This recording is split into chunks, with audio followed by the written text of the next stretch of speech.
Kayo po ba mga bossing ko, ipakiramdam po ninyo na paborito kayo ng kamalasan? Ako po may tuturo sa inyo mga bossing ko sa pamamagitan naman ng sibuyas.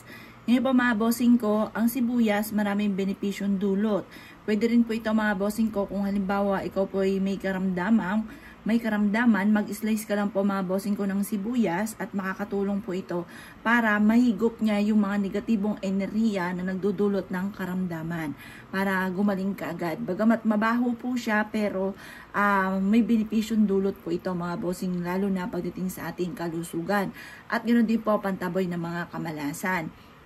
Ngayon mga bossing ko, mainam na gawin nyo po ito sa mga araw ng Tuesday or Friday or kaya po full moon or unang araw or huling araw ng buwan. Pero kung sa mga nabanggit ko at kayo po'y abala, hindi ka makakapag-wish ng time, masabi ko lang po, basta kung kailan kayo available, basta umaga nyo po siya gagawin. Ngayon pa mga bossing ko, ang gagawin nyo lamang dito sa ating sibuyas, i-slice nyo po siya or kaya pwede rin naman yung ganito mga bossing, basta ma-maintain siya na sariwa po siya. Kasi kapag po ito'y natuyo na, parang bawang din po yan, marami na siya mga nahigop na negatibong enerhiya, itapon nyo na lamang po kapag po ganun ang sitwasyon. Ngayon pa mga bossing ko, palitan nyo ulit ng panibago. Eto pa mga bossing ko, kumuha ka ng tali at talian nyo po ito mga bossing.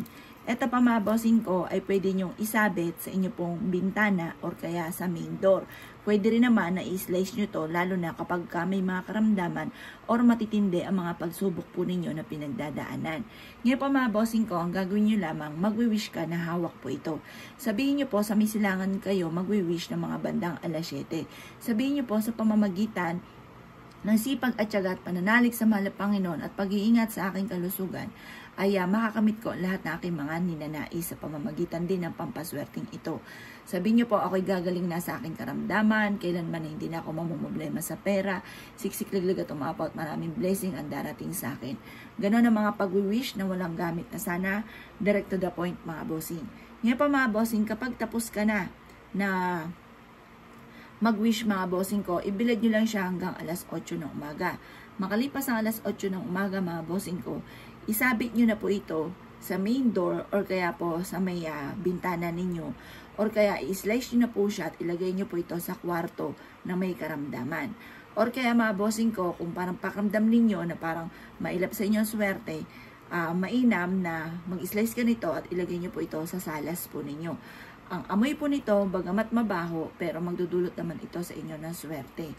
Kung ikay naniniwala at nais po itong gawin, huwag ka na magpatumpik-tumpik pa, makakatulong po ito upang sa ganon, kung ano may ninais ninyo ay kaagad nyo po itong makamtan. Ngayon, kung kayo gagawa ng ganito, huwag nyo itong ipagsabi kahit kanino. Kasi ang masaklap, pag may nakakaalam, nauudlot, nakukontra ang swerte. Kaya kung ikay naniniwala at nais po itong gawin, ay siya mga boss, good luck po sa inyo po lahat.